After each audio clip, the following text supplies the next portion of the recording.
Okay. So how are you feeling now? Not great. Okay, sir. मैं धीरे बोलूंगा, आपको सुनाई दे रहा है ना बच्चों? Yes, sir. Yes, sir. अच्छा, मुझे एक बात बताओ, लास्ट लेक्चर में किसी बच्चे को कोई डाउट, कोई क्वेश्चन समझ में नहीं आया हो? मैंने क्या कराया था लास्ट लेक्चर तक? सीएम कैसे फाइंड करते हैं, आपने वो फॉर्मूला दिया था। नहीं, वो ठीक है, वो तो मुझे पता है। क्वेश्चंस कराए थे क्या क्लास में? Yes sir. हाँ, एक स्टूडेंट कौन रिप्लाई करेगा? हाँ रेवती, आप रिप्लाई करोगे बच्चे? कौन है? गर्ल्स में किसी ने माइक ऑन किया था ना? हाँ पूजा। पूजा, मैंने ये नोट्स तक करा दिया था, यहाँ तक, राइट? इसके बाद 2 क्वेश्चंस और हुए थे चैप्टर। सिर्फ 2 ही क्वेश्चन कराए थे? बाकी होमवर्क दिया था सर। अच्छा, कौन कौन से 2 क्वेश्चंस कराए थे? फर्स्ट और फिफ्थ। फर्स्ट और फिफ्थ कराया था, बाकी होमवर्क दिया था, ठीक है। तो I am calling out these questions. If you have doubt raise your hand. Okay. Question number 2.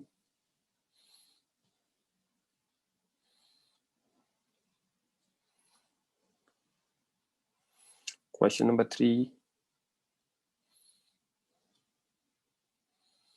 Question number 4. Pooja, mic on करो बच्चे. किसमें डाउट था पूजा आपको? सर फोर्थ है ना? 3 particles of masses 1, 2 and 3 kg are at points whose position vector दे रखा है. तो फॉर्मूला क्या होता है? m1 r1 plus m2 r2 plus m3 r3 upon m1 plus m2 plus m3. so m1 r1 करूंगा तो वो वही रह जाएगा, i cap plus j cap. m2 r2 करूंगा तो 4i cap minus 2j cap, फिर 1 kg of this plus 3i cap plus j cap divided by what? 1 plus 2 plus 1. Okay. आपका माइक ऑफ कर लो, पीछे डिस्टरबेंस काफी है ना? तो अगर अपन यहाँ देखेंगे तो j cap वाले तो कैंसिल हो जाएंगे. what I'm left with is numerator में 8i cap by 4, that is 2i cap. That's the answer. Calculation mistake था शायद. Okay. Sorry sir.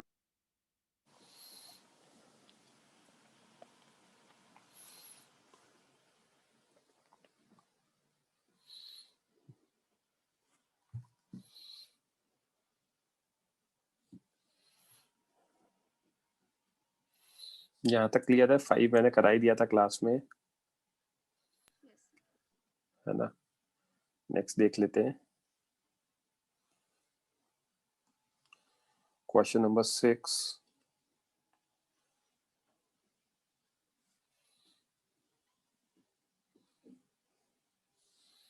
Okay. Question number 7. Sid mic on करो. Yes, sir. कौन सा? 7th. पूरा? हाँ. Yes, sir. A part, center of mass of a system can lie outside the system, outside the body. May True. not or may not. कहीं भी हो True. सकता है. एक minute. Inside cannot outside lie, दोनों से. cannot lie लिखा है ना? Yes, sir. it can lie, तो ये false हो गया ना? हाँ. है ना? B वाले में क्या दे रखा है? in a system of 4 coplanar particles, same plane, with the center of mass of system must lie within or at the edge of at least one of the triangles formed by 3 particles. अब यार ऐसा जरूरी नहीं है ना, ये particle यहाँ है, ये यहाँ है, ये यहाँ है और एक यहाँ है, ठीक है? Yes, sir. तो must lie within or at the edge of at least, अच्छा तो अब कहीं पे यहाँ पे बीच में कहीं पे लाई करेगा सेंटर ऑफ घर पे मास, भी हो सकता है ना सर? कहीं भी मान लो यहाँ कब है, ओके सर। तो किसी ना किसी एक ट्रायंगल के बीच में तो आ गई, राइट? यस और क्यों सर, नो? आउटसाइड हो सकता है ना? ये भाई ट्रायंगल ये बन गया ना, इसके तो बीच में आएगा ही ना। 4 पॉइंट्स के अंदर इनसाइड जरूरी है? हाँ 4 के तो अंदर ही आएगा। ओके, हाँ समझा सर। क्या दे रखा है आंसर बी का? 2। ट्रू दे रखा है, आपके पास है आंसर्स? Yes sir. मतलब सामने खुले हैं क्या? सी वाले में क्या दे रखा है? 2 देख रखा है। हाँ, all particles of body are situated at a distance r from the origin. The distance of center of mass from the origin is less than r. All particles of body are at a distance r from the origin. The distance of center of mass of body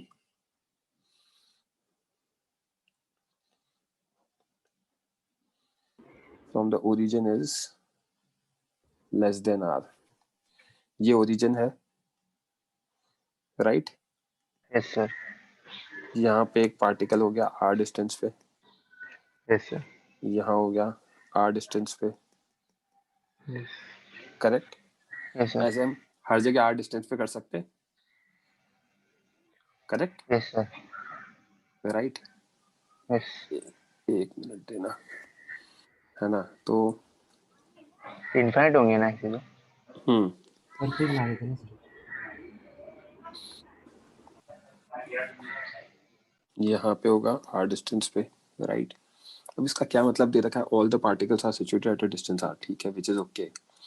now what does the distance of centre of mass of the body, the distance of centre of mass of the body from the origin is less than, मतलब इन दोनों के बीच में हाँ कहीं पे भी होगा जरूरी? Yes perfect, sir. कहीं बीच में ही आएगा, करेक्ट? Okay sir. तो ये ट्रू आ जाएगा, yes sir. Right?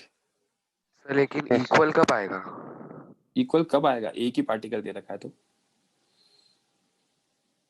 Right? Sir उसका भी, अच्छा हाँ समझा सर। तनिष बोलो। सर सर बी ये ऑप्शन एक बार वापस।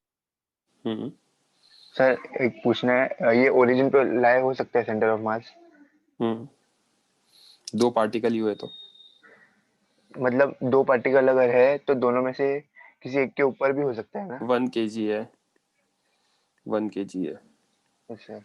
तो सेंटर ऑफ मास ओरिजिन पे आ जाएगा। एक ही पार्टिकल है तो यहीं पे आ जाएगा। Okay sir. तनिष बोलो। सर बी ऑप्शन एक बार वापस एक्सप्लेन करो ना। यार 4 पार्टिकल्स हैं, हाँ है ना? 1 2 3 4, तो सेंटर ऑफ मास इनके बीच में तो लाई करेगा ही करेगा कहीं तो, हाँ तो किसी ना किसी एक ट्रायंगल का पार्ट तो बनेगा ही बनेगा वो, अच्छा है ना? ये है। Yes sir. सर या सिड बीच में मत बोला, अगर कोई डाउट है आपको तो मैं आपको दूंगा मौका, बोलो सिड। सर डी पार्ट कर रहा हूँ ना, उसका भी तो कर दूं डाउट सॉल्व। डी पार्ट में क्या दे रखा है? The centre of mass of a system of particle is at the origin.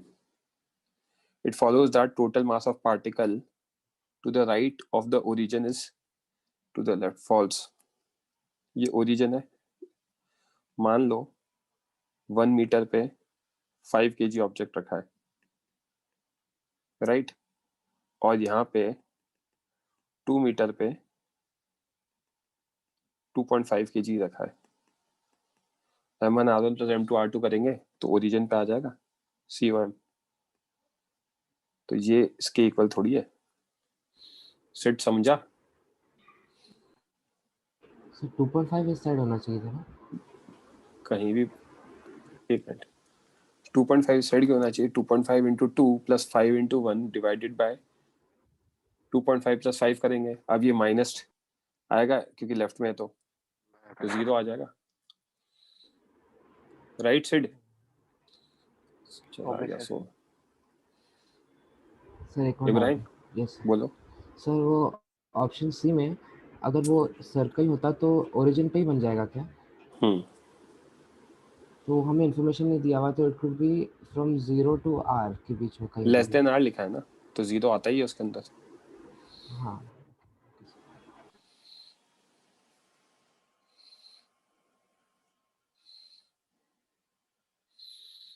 Sudeep बोलो बच्चे। सर मुझे फिफ्थ वाले में डाउट था। क्लास में कराया था ना मैंने। पता नहीं सर, मैं सॉल्व किया था पर मुझे 67 आंसर आया उसका। 67 इज द करेक्ट आंसर। नहीं सर, पीछे 66 दिया हुआ था। अरे कह रहा हूँ 67 is the correct answer, right. ठीक है। आंचल बोलो। आंचल बच्चे आपने रेज हैंड किया है, you can switch on your mic Anchal, मैंने परमिशन दे रखी है। सर डिस्टरबेंस है थोड़ा। बोलो बोलो बोलो, कोई बात नहीं। सर आपने नोट्स में भी एक क्वेश्चन होमवर्क दिया था, लास्ट वाला। कौन सा? वो सर m1 m2 एक पार्टिकल को डिस्टेंस d से डिस्प्लेस किया तो सेंटर ऑफ मास कितने डिस्टेंस से डिस्प्लेस होगा? ये सॉल्व नहीं किया था क्या मैंने? नहीं सर, ये होमवर्क दिया था, ये सारे ओके किए थे सॉल्व। देखो बता देता हूँ, तनिष बोलो। सर वो 67 में मुझे 66.3 आया, वो रॉन्ग है गलत क्या? है, गलत है, 67 आएगा। अच्छा वो मैंने सॉल्व किया, नोट्स में देख लेना, ठीक है। अच्छा माइक ऑफ कर लो, lower your hand. Anchal yes sir. देखो क्या दे रखा है हमें। हमने इस क्वेश्चन को सॉल्व करने के मैंने दो टेक्निक बताई। एक पहला मेथड क्या है, मान लो सेंटर ऑफ मास किस पर है? ओरिजिन पे, शिफ्ट नहीं हो रहा ना, तो पहला वाला मैंने क्या मान लिया, ओरिजिन पर है, ठीक है, x इक्वल टू 0। m2 मान लिया मैंने प्लस x2 पर, और m1 मान लिया मैंने माइनस x1 पर, towards left. Okay okay sir. तो एक्सियम कितना आएगा बच्चे? 0, which is m1 minus x1 plus m2 x2 by m1 plus m2। तो इसको सॉल्व करूंगा अगर मैं, तो 0 is equal to what, minus m1 x1 plus m2 x2। तो m1 x1 equals to m2 x2 आ गया, यस सर। ठीक है। अब क्या कह रहे हैं, m1 is shifted towards centre of mass by d, तो ये x1 माइनस d हो जाएगा, यस सर। पहले x1 था, करेक्ट। तो ऑब्वियसली नेगेटिव मल्टीप्लायर अगर कम हुआ है तो पॉजिटिव मल्टीप्लायर भी कम होना चाहिए, है ना। अगर ये इधर आया है तो इसको भी इधर ही आना पड़ेगा ना, तभी सेंटर ऑफ मास ओरिजिन पे ही रहेगा। क्योंकि यस सर। नेगेटिव वाला फैक्टर कम हो गया, पॉजिटिव मल्टीप्लायर बढ़ गया, तो 0 थोड़ी होगा, राइट। Yes sir. तो ये किधर आएगा, ये अगर लेफ्ट में आया है तो ये भी किधर जाएगा, राइट में, toward centre of mass, correct. Yes sir. तो अब मान लिया मैंने d डैश से आया ये, तो m2 कितना हो गया, x2 माइनस d डैश हो गया बच्चे, यस सर। राइट। और ये x1 माइनस d था ही, m1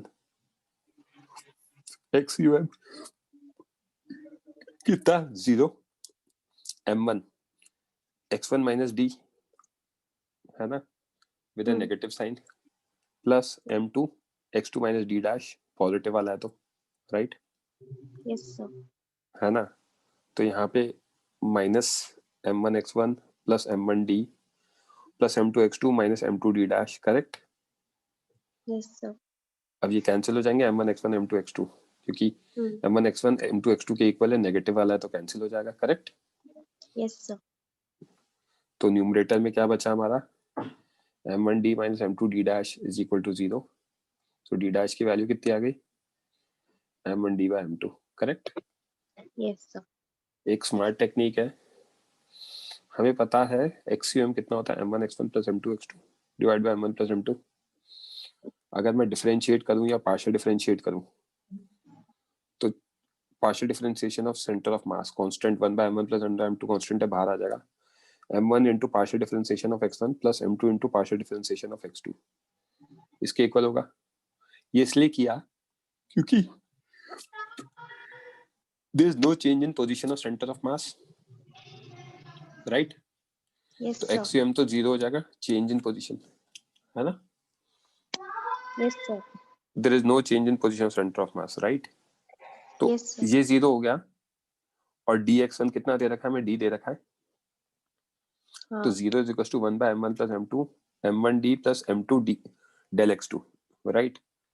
तो numerator m1d plus m2 del x2 is equal to 0, so del x2 is equals to minus m1d by m2. Del x2 is what? Change or shift in position of m2 minus m1d by m2. Minus sign क्या indicate कर रहा है? That shift in position of m2 is opposite to shift m1 अगर right में तो left में होगा।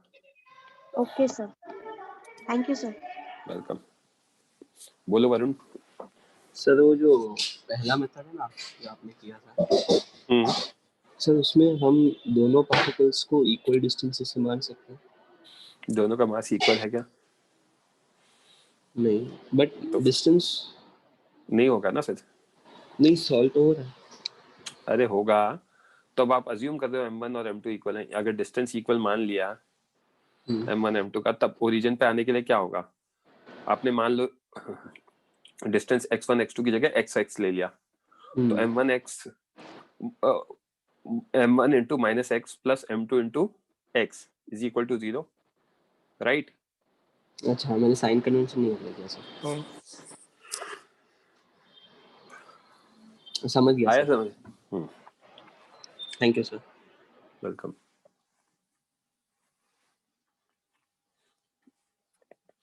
कोई और डाउट किसी बच्चे को? ओके, यहाँ तक क्लियर है?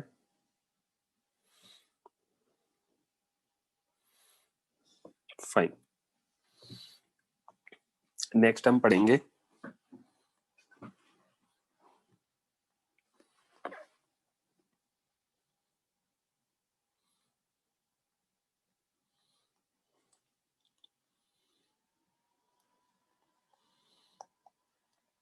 कंटिन्यूअस मास ऑब्जेक्ट।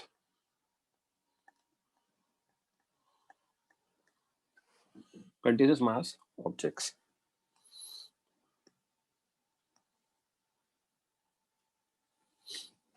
है ना? पॉइंट नंबर 1, एक ऑर्बिट शेप का ऑब्जेक्ट है, यह एनी आर्बिट्री का मतलब random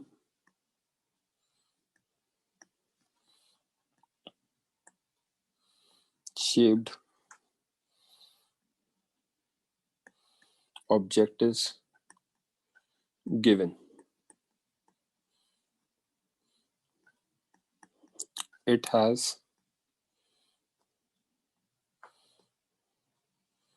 mass equal to m. ये एक आर्बिट्री शेप ऑब्जेक्ट है, ठीक है, और इसका क्या दे रखा है? मास m दे रखा है। ओके, तो ये जो मास m है वो कहां पर होगा, ये समझना इंपॉर्टेंट है।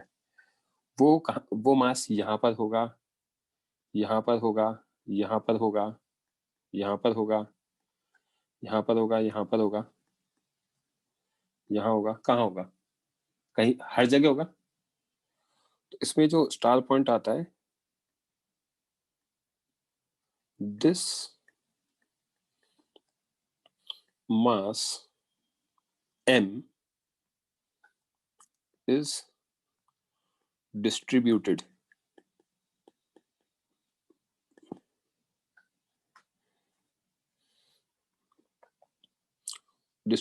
over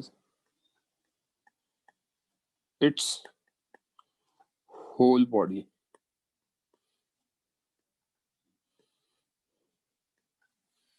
ओके ये जो मास m होगा ये किसी एक पॉइंट पे लाई ना करके क्या करेगा, पूरी बॉडी पे डिस्ट्रीब्यूट होगा, right? Fine. And the distribution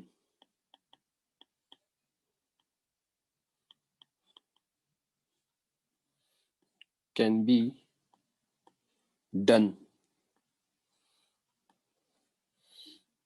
in two ways.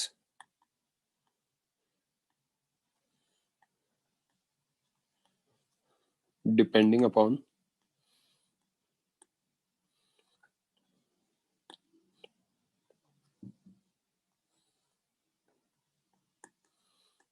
upon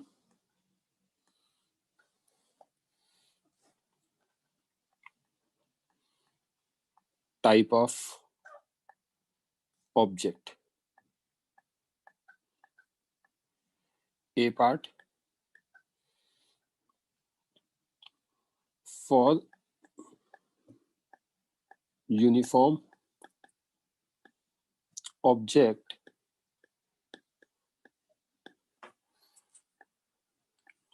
masses distributed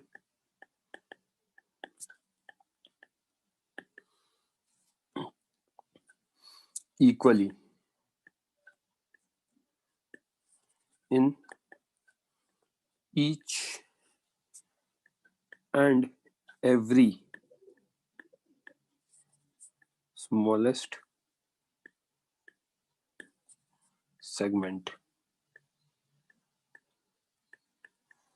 जब मैं यूनिफॉर्म बोलता हूं तो इक्वली डिस्ट्रीब्यूट होगा हर छोटे से छोटे सेगमेंट पे. बोलो Ibrahim.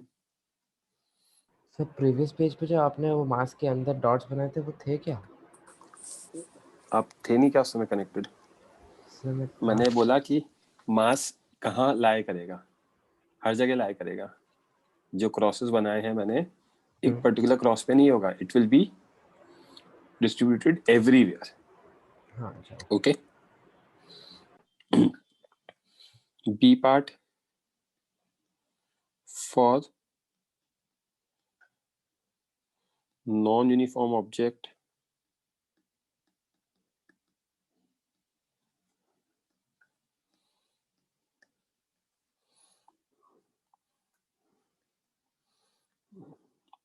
mass distribution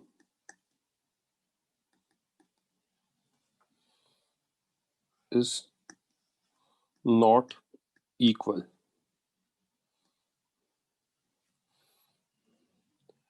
It will be given in the question. It will be given in the question that how mass is distributed in such cases. Mass is distributed in such cases. ऐसे cases में मास कैसे distribute हो रहा है ये question में दिया जाएगा. ओके. तो पहली चीज जब आपने है ना ऐसा कंसिडर कर लिया आर्बिट्रेट का ऑब्जेक्ट, उसका मास m दे रखा है, तो उसमें मास कहाँ लाया करेगा, पूरी बॉडी पे लाया करेगा. डिस्ट्रीब्यूशन कैसा हो सकता है? डिस्ट्रीब्यूशन हो सकता है या तो इक्वल हो रहा हो या अनइक्वल हो रहा हो. ठीक है, बोलो शुभम. सर मास का डिस्ट्रीब्यूशन अनइक्वल कैसे होगा? लाइक वो पूरा एक ही तो ऑब्जेक्ट है, उसमें भी मास एक तरफ कैसे जाएगा? आपकी बॉडी है. Yes sir. हाथ का उतना ही मास है क्या जितना पाँव का है? नहीं शायद. नहीं शायद मतलब नहीं आपको नहीं होगा. लगता कि हाथ हल्के होंगे और पाँव भारी यस होंगे? सर. हाँ यस सर. कैसे हुआ? हो गया अनइक्वल डिस्ट्रीब्यूशन. यस सर, समझा sir. Right. Thank you sir. है ना. Next point.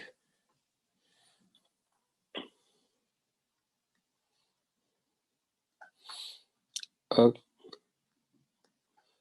continuous mass object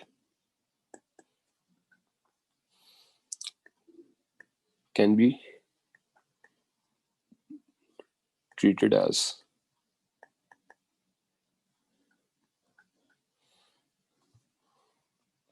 combination of infinite point masses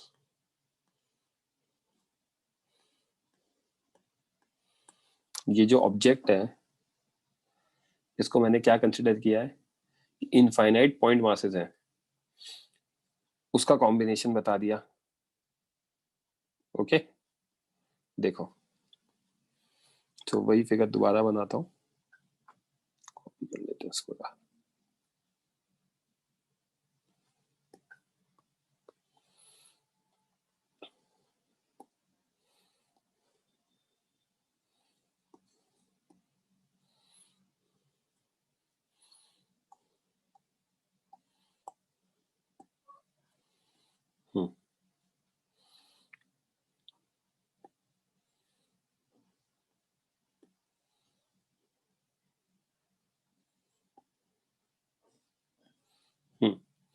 तो यहाँ पे हम क्या कंसिडर कर सकते हैं, मान लो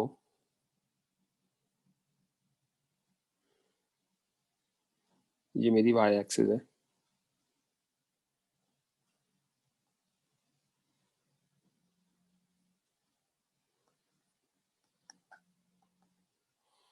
और ये हमारी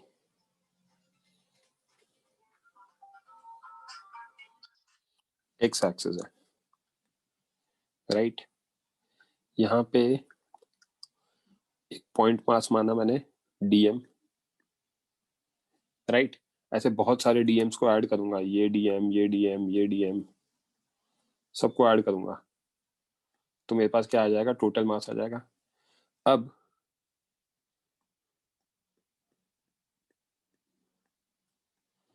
मैंने क्या कंसिडर किया, ये डीएम कंसिडर किया, और मान लो इसका पोजीशन वेक्टर आर मान लिया। ओके सो मैं यहाँ पे जो लिखा है, a continuous mass object can be treated in combination infinite point masses, तो यहाँ पे मैं क्या देख सकता हूँ, मास m is what है ना, समेशन ऑफ dm या फिर इंटीग्रेशन ऑफ dm और summation of dm, addition of infinite small masses, right? Okay, so as we know, RCOM is m1r1 plus m2r2 and so on upon m1 plus m2 plus and so on. So this implies RCOM will be equal to integration of RDM by integration of DM.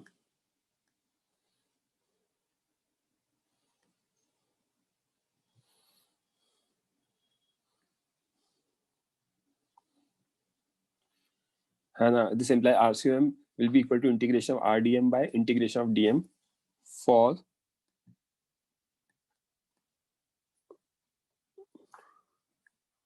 continuous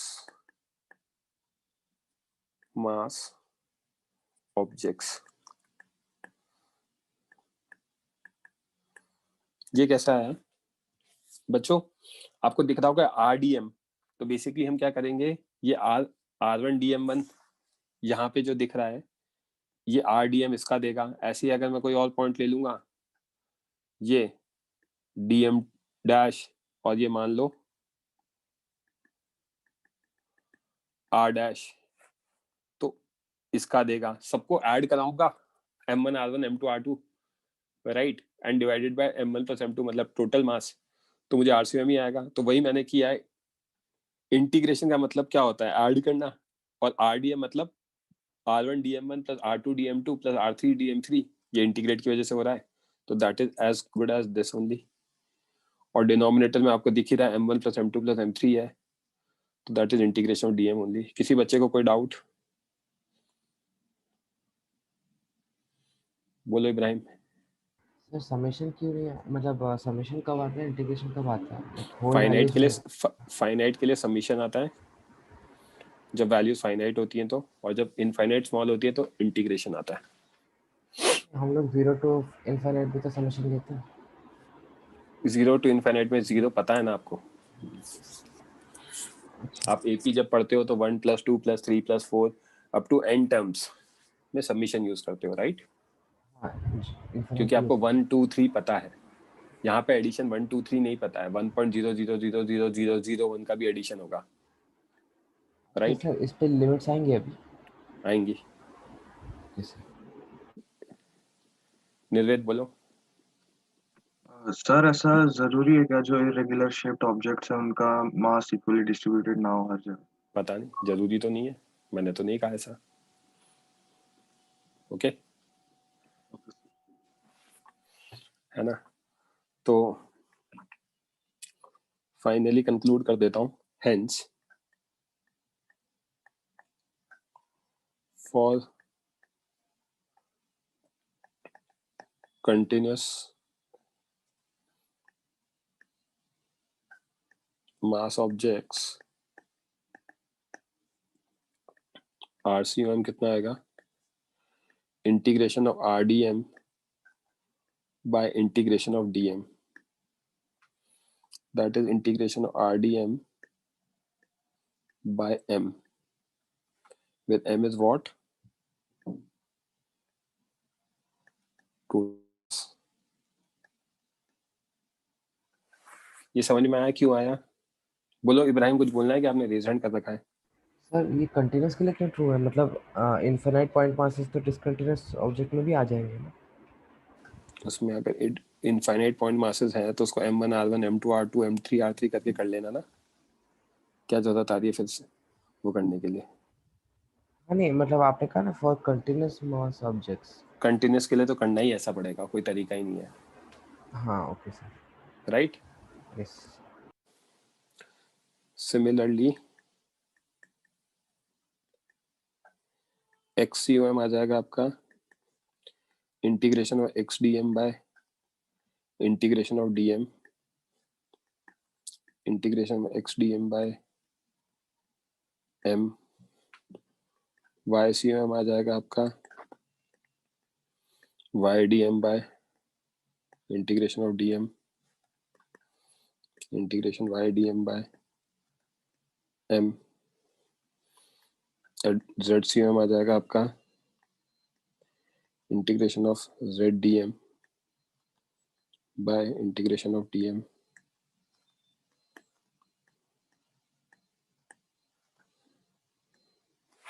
ये आ जाएगा।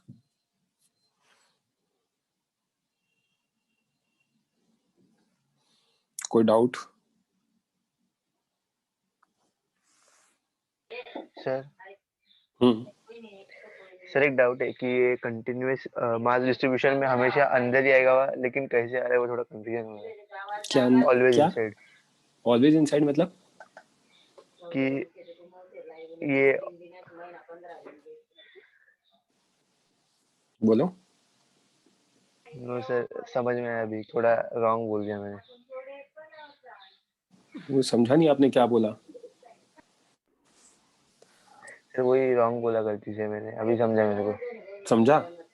हाँ कि मैं गलत मतलब wrong सोच रहा था। Okay sir. पक्का? पक्का सर। ओके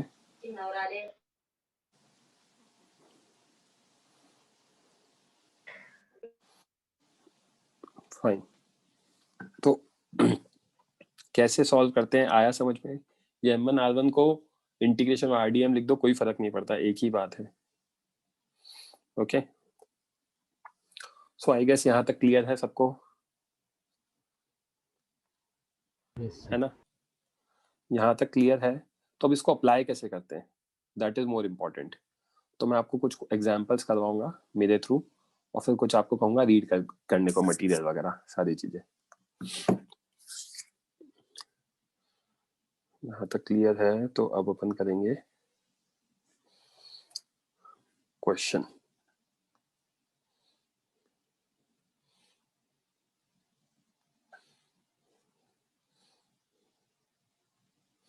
इसमें एक और चीज है, स्टार पॉइंट से जो समझने वाले हैं, क्या लिख सकते हैं, नोट लिख सकते हैं, है ना? इसमें आप लिख सकते हो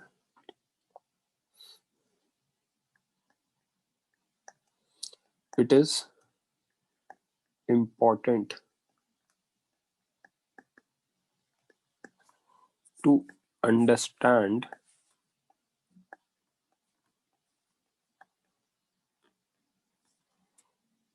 type of object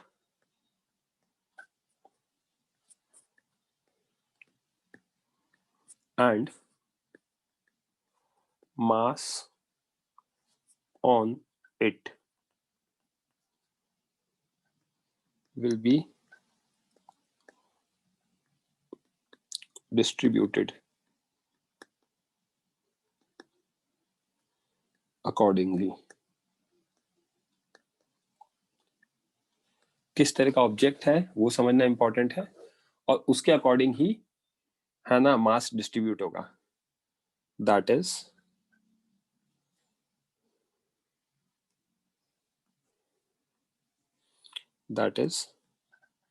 a part objects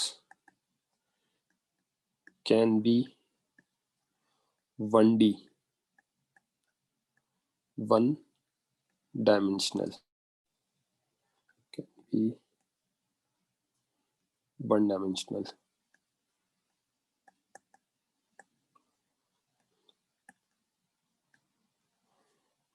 one D।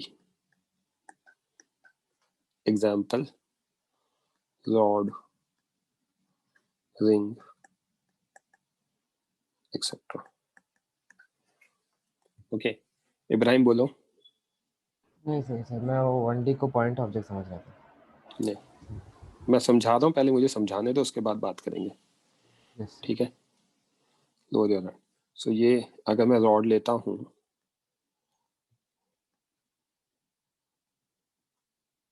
तो यहाँ पे क्या दिख रहा है, मास on it will be distributed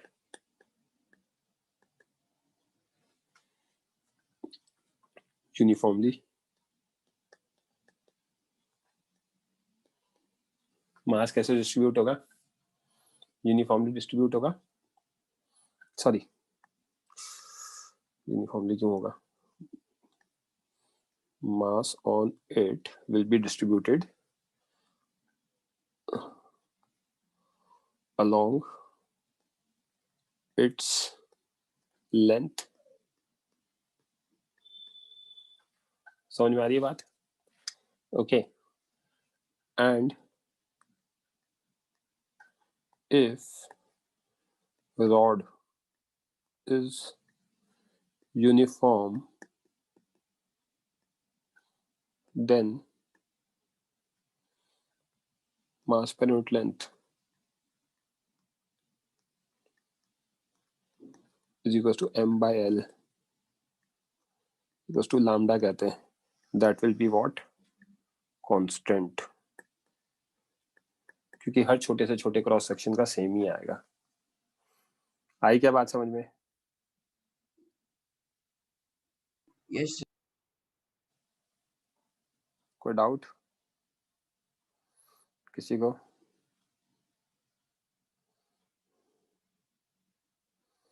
yes sir.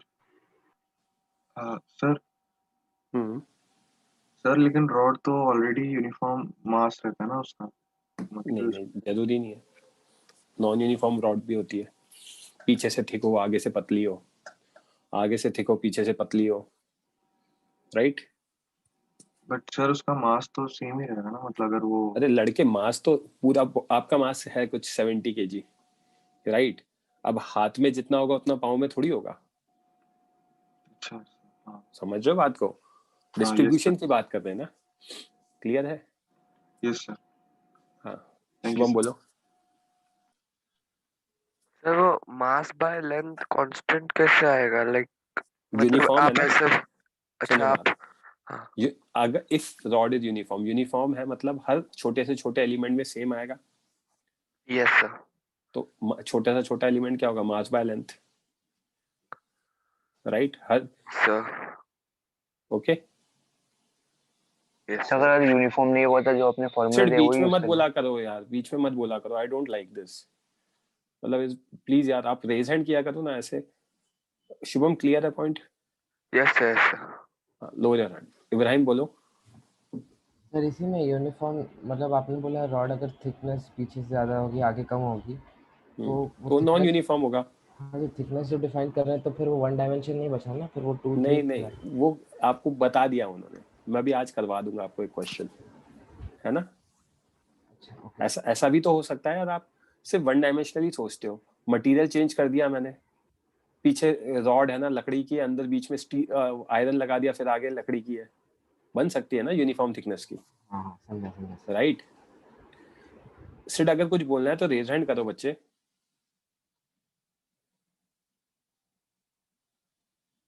I think कोई डाउट नहीं है, मैं डांट नहीं रहा हूँ, बीच में मत बोला करो, बस मैं उतना सा पॉइंट कहना चाह रहा हूँ। ओके, तो objects can B one dimensional, example rod, ring, अगर यूनिफॉर्म होंगे तो मास लेंथ कांस्टेंट लेना पड़ेगा, है ना। इसको एक सेकंड देना। वन डायमेंशनल के अलावा टू डायमेंशनल हो सकते हैं, be objects can be two dimensional,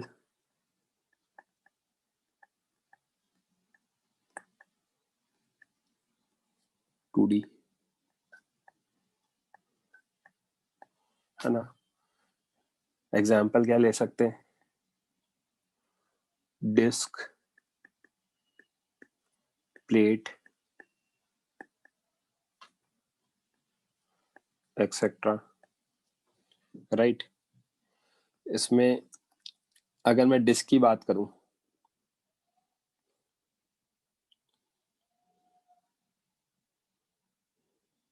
एक minute,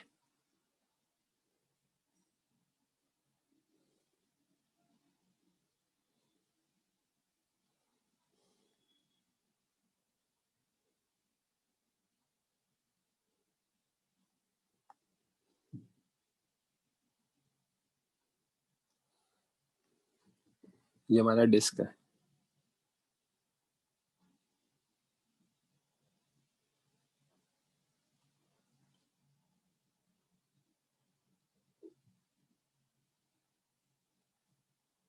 okay.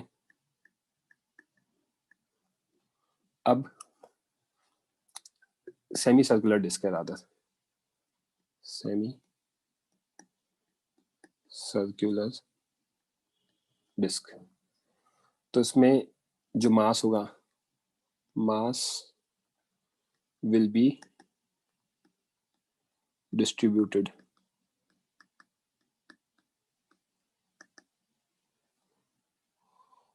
Over its surface area. ऐसे केस में मास कहाँ डिस्ट्रीब्यूट होगा, सरफेस एरिया पे होगा। फॉर यूनिफॉर्म ऑब्जेक्ट्स, मास पर यूनिट एरिया, यहाँ से उठा के नीचे लिखते हैं, मास पर यूनिट एरिया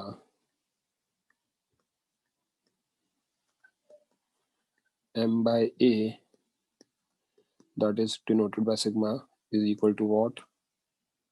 Constant. मास पर यूनिट एरिया क्या होगा?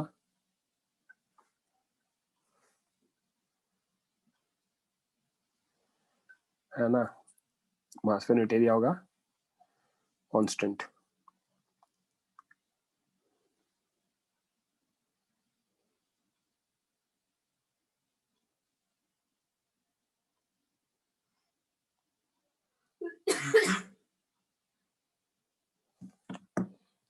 Okay,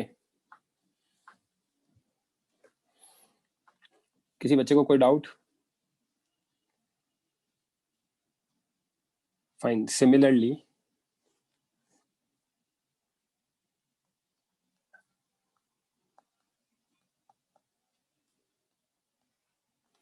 what I can write? Objects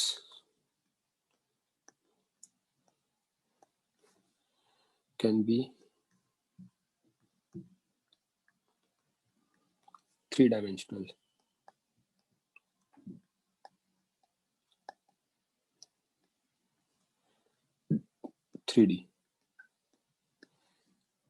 Objects can be three-dimensional.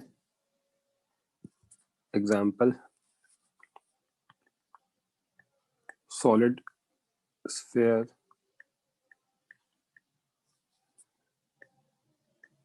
solid cylinder,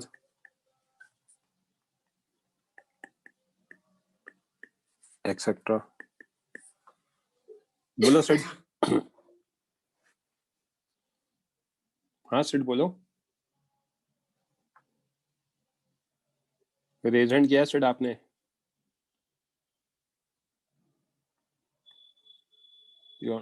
इसकी कुछ इंटरनेट की problem I guess.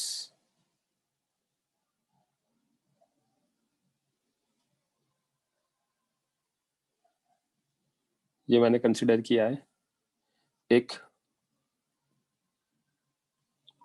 Solid sphere. Sir बोलो. सर सरफेस एरिया कैसे? मतलब आपने लिखा है ना कि सरफेस एरिया मतलब ऊपर का एरिया पे मास डिस्ट्रीब्यूट होगा, पर वो तो ऊपर किसने कहा? मैंने कहा एरिया पे. सरफेस एरिया मतलब एरिया होता है. टू डायमेंशनल ऑब्जेक्ट है ना, थिकनेस तो है ही नहीं. सरफेस एरिया मतलब ये तो बाहर का एरिया ही. सरफेस एरिया का मतलब एरिया ही होता है ना.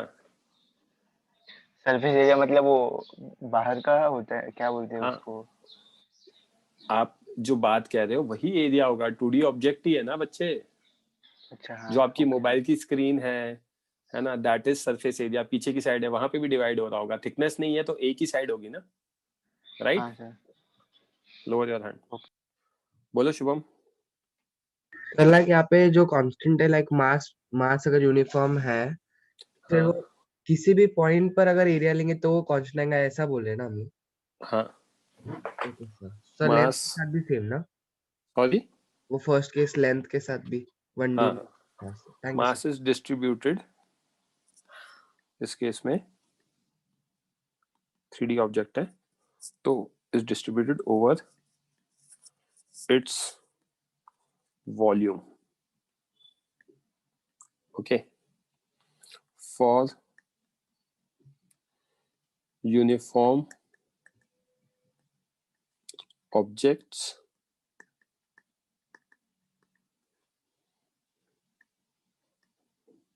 mass per unit volume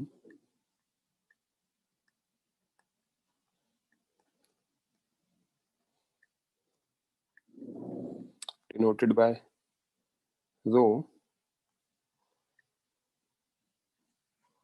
is equal to what? Constant.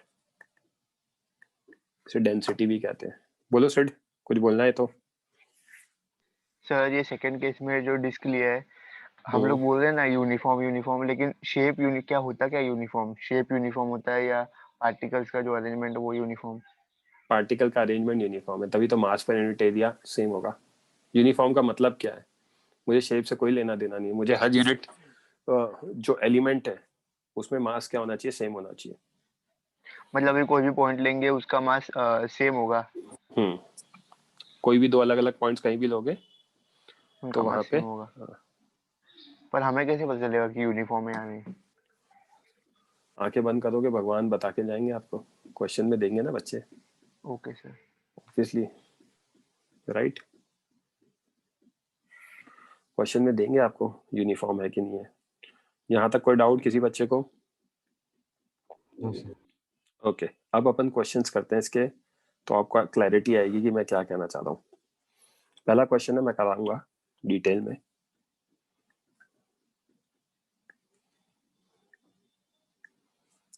Find centre of mass of uniform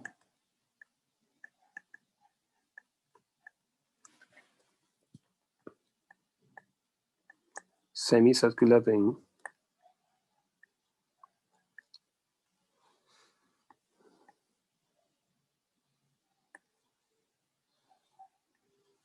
uniform semicircular ring of mass m and radius r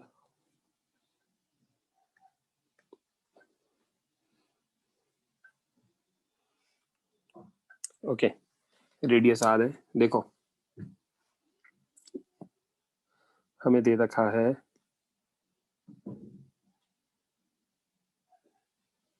ये हमारी एक्स एक्सिस है,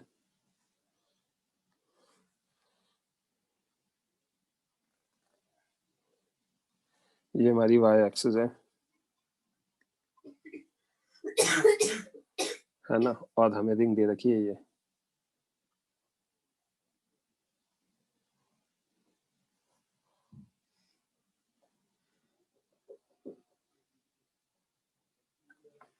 ये रिंग दे रखी है। ओके, तो पहली चीज कौन डिस्कस करेगा, रेज हैंड करो।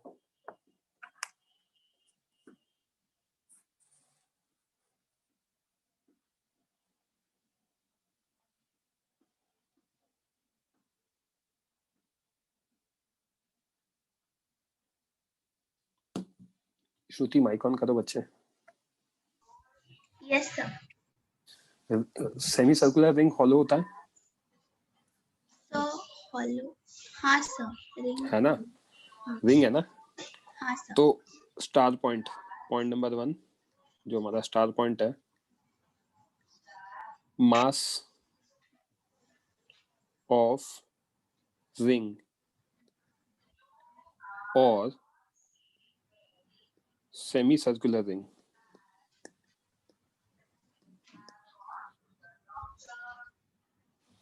lie along its length or perimeter।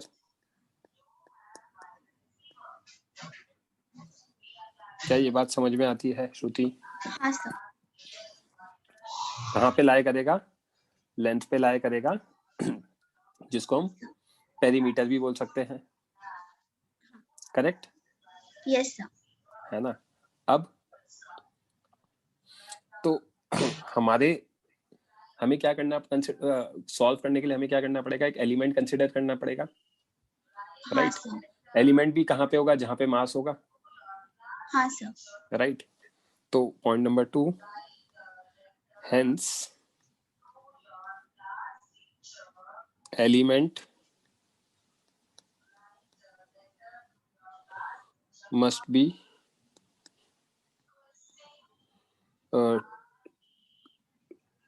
must be considered, hence element must be considered on perimeter। Yes sir. कहाँ पे कंसिडर करेंगे? पेरीमीटर पे कंसिडर करेंगे। हाँ सर। ये बात समझ में आती है? हाँ सर। राइट, ठीक है। तो अब कैसे कंसिडर करेंगे, क्या होगा, वो सारी चीजें मैं आपको बता देता हूँ। इस फिगर को अपन कॉपी पेस्ट कर लेते हैं।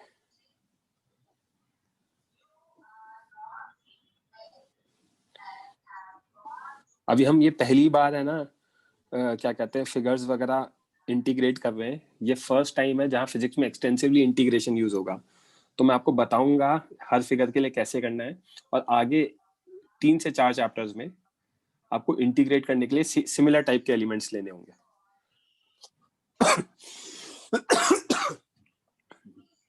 तो मैंने क्या कंसिडर किया यहाँ पे श्रुति, मैंने एक एलिमेंट कंसिडर किया. Yes sir. मान लो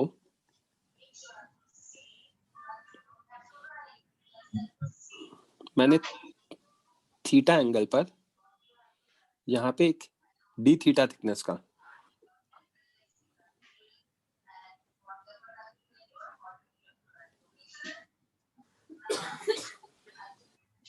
ये थिकनेस कितनी है हमारी, d theta, yes d theta thickness consider करिए. ओके, तो ये हमारा लेंथ ऑफ एलिमेंट हो जाएगा आर डी थीटा, क्योंकि रेडियस Yes. हमें पता है, radius is r. Length of r कितना होता है?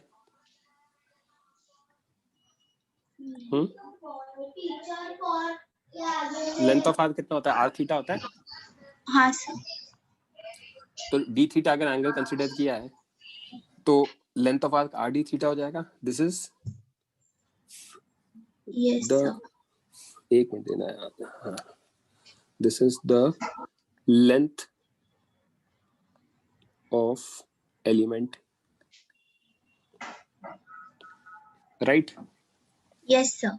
अब इस एलिमेंट का अगर मैं एक्स और वाई कोऑर्डिनेट की बात करूं, ये वाई कोऑर्डिनेट होगा. क्या मैं इसको आर साइन थीटा लिख सकता हूं? Yes sir. और ये इसका एक्स कोऑर्डिनेट होगा,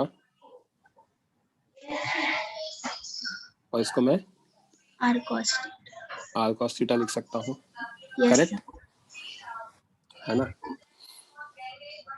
तो अभी लेंथ ऑफ एलिमेंट समझ में आ गया हमें, ठीक है. तो अब आगे कंटिन्यू करते हैं. ग्रीन से लिख रहा था ना, ठीक है. सो पॉइंट नंबर 3 है ना, length of semi circular ring कितना होगा बच्चे? Shruti, length of semi circular ring pi r by 2 हो जाएगा हाँ सर. या पाई आर होगा? सर सर्कुलर रिंग का 2 पाई आर होता है, तो फिर इसका पाई आर होगा. Right. And it's mass is equal to, sir mass m दे रखा है, correct. Mass is equals to m. Yes. So this implies mass per unit length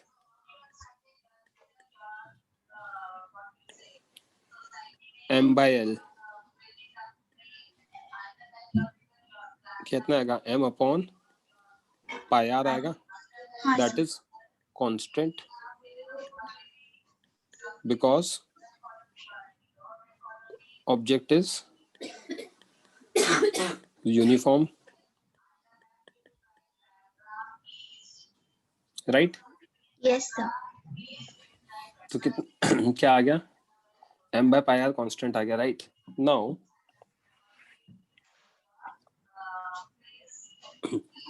point number 4, length of element is equal to what? r d theta. Yes sir. Hence mass of element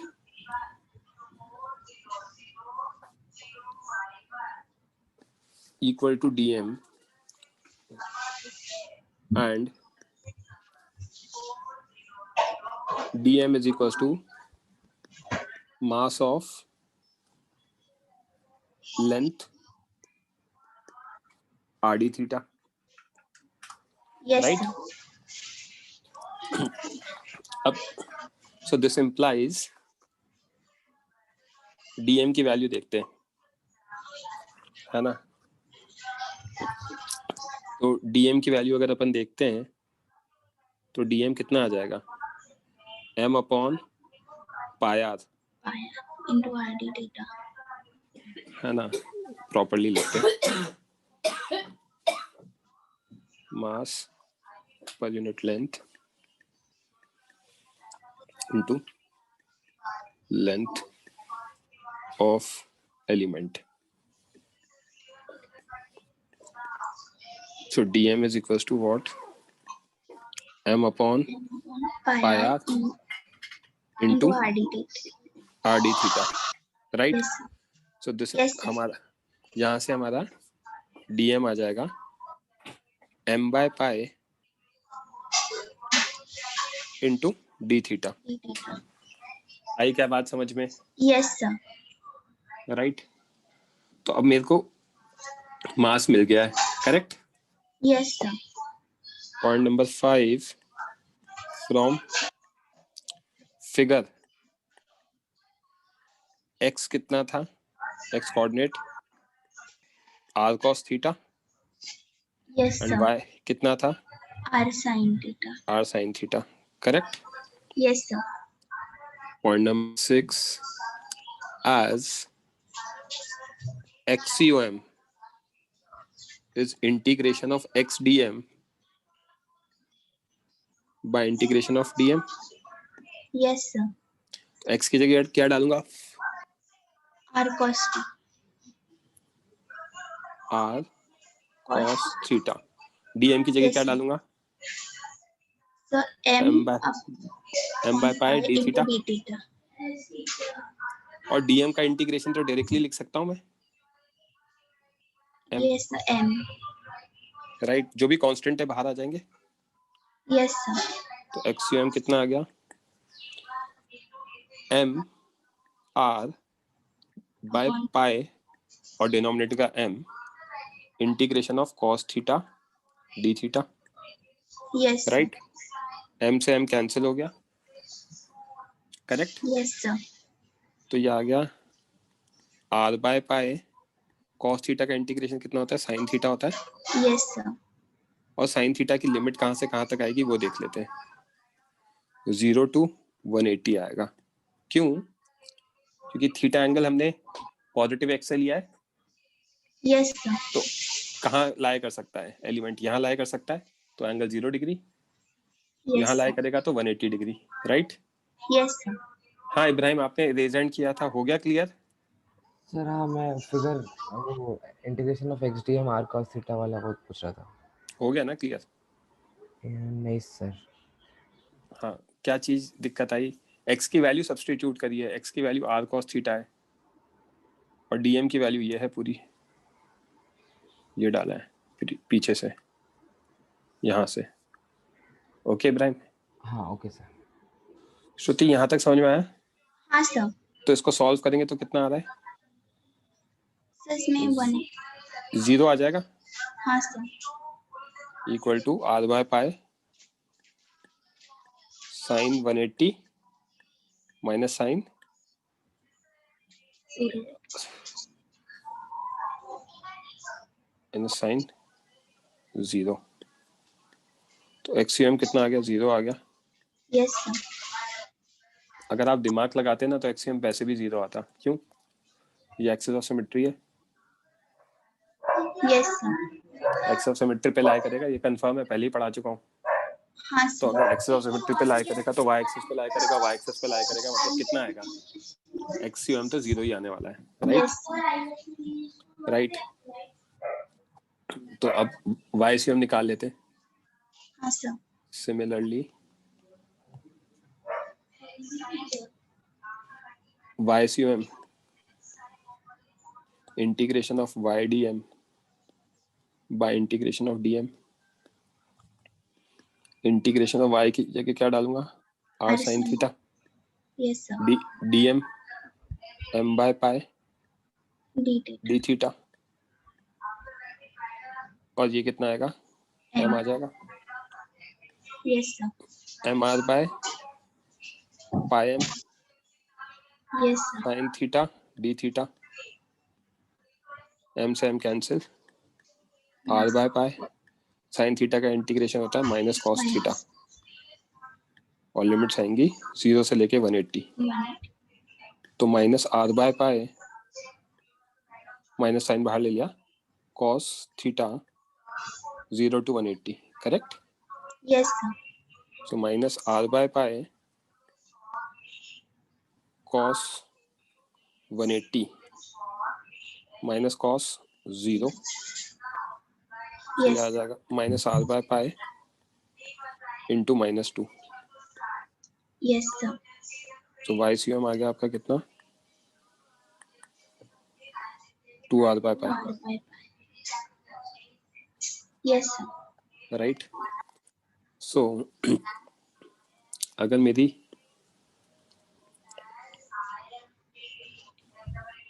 ये x axis है और मेरी ये Y axis है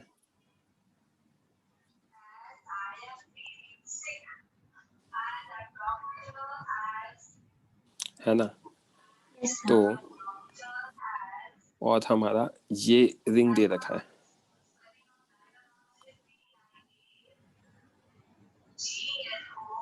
तो हमारा centre of मास यहाँ कहीं आएगा, 0, Yes. 2r by pi, centre of mass, इसका mass equal to m, radius equal to r। Answer XUM, YCUM is 0, 2r by pi। आया समझ में? Yes, sir. विघ्नेश बोलो। सर लॉजिकली XCM 0 कैसे आया वो बताओ ना एक बार। एक्सिस ऑफ सिमेट्री पे लाई करना चाहिए। हाँ एक्सिस ऑफ सिमेट्री पे लाई करना चाहिए, तो एक्सिस ऑफ सिमेट्री पे कैसे लाई करेगा आप ये बताओ। वाई एक्सिस होगी एक्सिस ऑफ सिमेट्री। हाँ इसलिए आई बात समझ में? Yes sir, thank you. Clear है?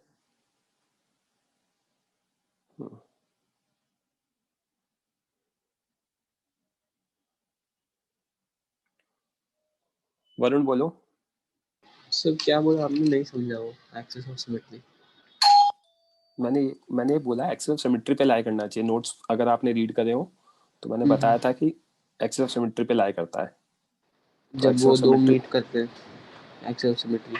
नहीं, दो मीट करते हैं तो पॉइंट ऑफ इंटरसेक्शन पे होगा, एक होगी तो उसी पे लाई करेगा, राइट? ये बताया था मैंने। ओके तो अच्छा हाँ, मैं एक्स को भी एक्सिस ऑफ सिमेट्री मान रहा हूँ। Thank you. Lower your hand. Tanish बोलो। सर वो dm equals to m by pi वो दिखाओ ना एक बार।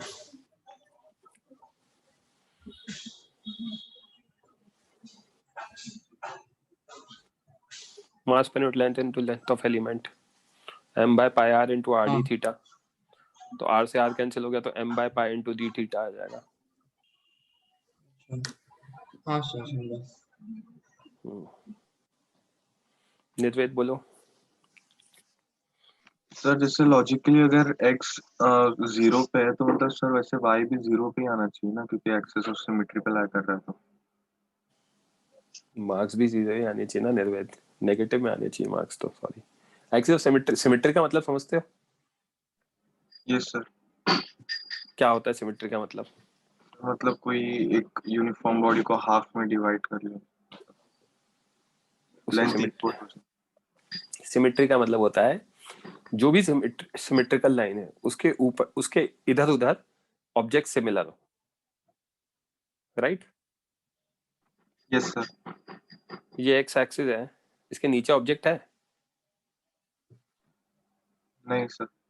तो एक्सिस ऑफ सिमेट्री हो सकती है एक्स एक्सिस? नहीं। बट वाई एक्सिस के लेफ्ट और राइट में एग्जैक्ट सेम ऑब्जेक्ट है। Yes sir. इसलिए वाई एक्सिस क्या बन गई? Axis of symmetry. समझ में आ रही बात? बट सर अगर हम y को थोड़ा मतलब अगर इधर उधर शिफ्ट होता तो हम मतलब पता नहीं लगा सकते ना कि वो एक्सिस ऑफ सिमेट्री है। दे रखा है ना फिगर में, अच्छा अच्छा ओके सर। है ना? हाँ ऐसे मतलब क्वेश्चन थोड़ी चेंज करूंगा। समझा? यहाँ तक क्लियर है? Yes sir. मैं लिख देता हूँ note, we can directly say XUM is equals to 0 because axis of symmetry, because y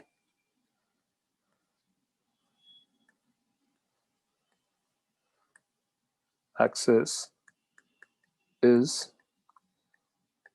axis of symmetry.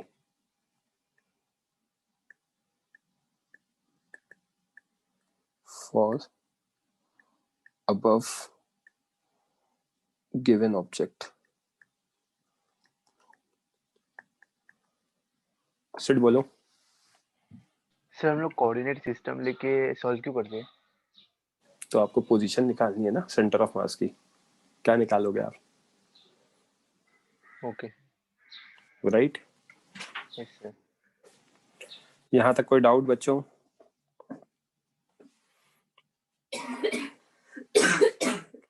Okay तो यहाँ तक क्लियर है, ठीक है ना? मैं आज इतना ही पढ़ा रहा हूँ, I am not feeling well, ठीक है? तो कब है हमारा नेक्स्ट लेक्चर? थर्सडे को इसके आगे कंटिन्यू करेंगे। I will send these notes, okay? किसी को कुछ डाउट्स वगैरह हैं तो पूछ सकता है। बोलो सेट, कुछ पूछना है क्या? सर हम लोग मतलब यूनिफॉर्मली ये है उसके लिए निकाल सकते हैं? नॉन यूनिफॉर्म के लिए भी निकालेंगे, ठीक है? ओके मैं रफ नोट्स भेजूंगा, उसको एक बार रीड करना। मैं कुछ ग्रुप पे भेजूंगा, उसको रीड करना है एक बार, ठीक है? Okay sir. या मैं थर्सडे के लेक्चर में पढ़ाऊंगा। मैं तो नोट्स तो यहीं तक भेजूंगा, इसके आगे थर्सडे के लेक्चर में पढ़ाऊंगा तो आपको क्लियर हो जाएगा, ओके? चलो बच्चों, that's it for today. Bye sir. Thank you sir. Okay bye. Thank you.